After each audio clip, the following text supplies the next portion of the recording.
Alors, voici le plus gros véhicule électrique du monde. Il n'a pas besoin de recharge. Vous voyez un peu ce qui est dit sur presscitron.net. Cet engin électrique peut fonctionner sans recharge en utilisant exclusivement le surplus d'énergie qu'il récupère en descente. Donc c'est un engin de mine, hein, clairement un camion-benne de chantier monstrueux qui mesure 10 mètres de long, plus de 4 mètres de haut et pèse 45 tonnes à vide. Les pneus seuls sont plus grands qu'un être humain et coûtent aussi cher qu'une petite voiture. C'est juste monstrueux. Monstrueux engin, quoi. Ce monstre transporte 65 tonnes de minerais dans une carrière de Bienne en Suisse sur une pente douce. Normalement, un camion comme celui-ci consomme jusqu'à 83 000 litres de carburant par an et rejette jusqu'à 200 tonnes de dioxyde de carbone à lui tout seul. Un parc de camions de ce type, employé par diverses mines de charbon et minerais de fer et carrières dans le monde entier, génère des milliers de tonnes de CO2 chaque année. Mais ce cher électrodumper, une sorte de monstre gentil, car le plus grand véhicule électrique alimenté par une batterie de 4,4 tonnes d'une capacité de 600 kWh n'a pas besoin d'être rechargé.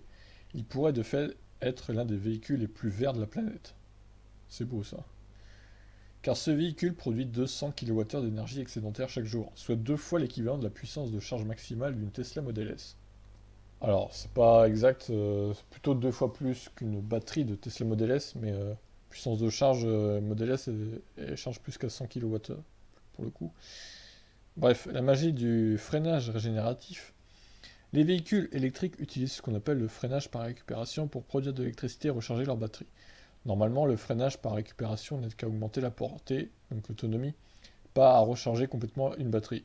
Dans un véhicule électrique, l'électrique est stocké dans une batterie et utilisé pour alimenter un nouveau moteur électrique qui entraîne les roues directement ou via un arbre de transmission.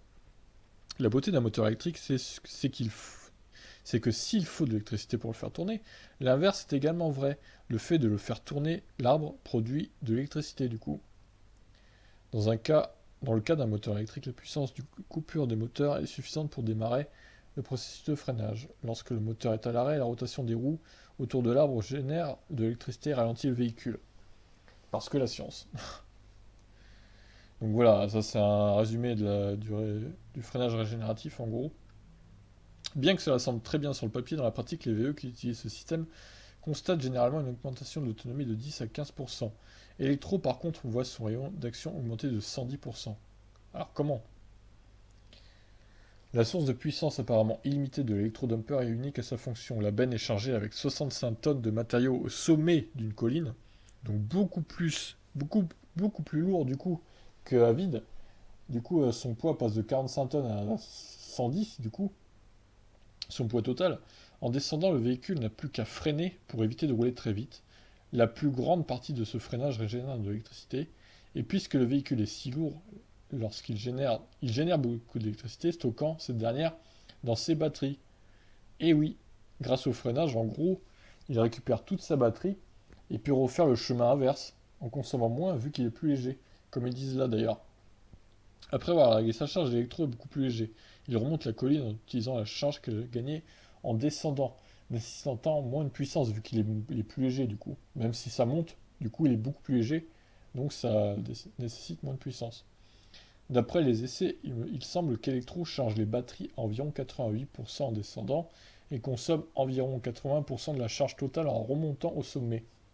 Donc ça fait un surplus de 8% franchement. Ça c'est magnifique quand même.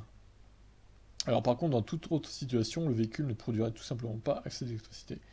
Par exemple, si la routine était inversée dans une minerai de fer, par exemple, où il descend dans une fosse, où il se charge et remonte. Il aurait besoin de beaucoup plus d'énergie pour remonter qu'il n'en a eu au départ, vu que du coup tout le poids des pierres et tout serait à l'aller. Et pour remonter, du coup, alors là, il faudrait une batterie beaucoup plus élevée du coup. Le cas d'utilisation d'électro pourrait être très limité. Il est peu probable qu'une entreprise investisse dans un véhicule électrique qui nécessiterait des heures d'immobilisation après chaque utilisation, mais il pourrait s'avérer aussi économique qu'écologique dans certains cas d'usage bien particuliers.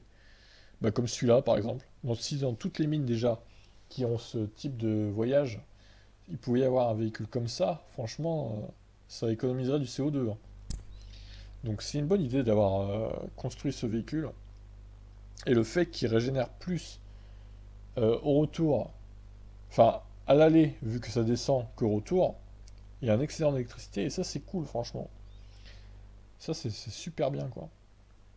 Bon, bah voilà, bonne idée, et j'espère que les mines qui ont ce genre de trajet, bah, prendront un véhicule comme ça, quoi.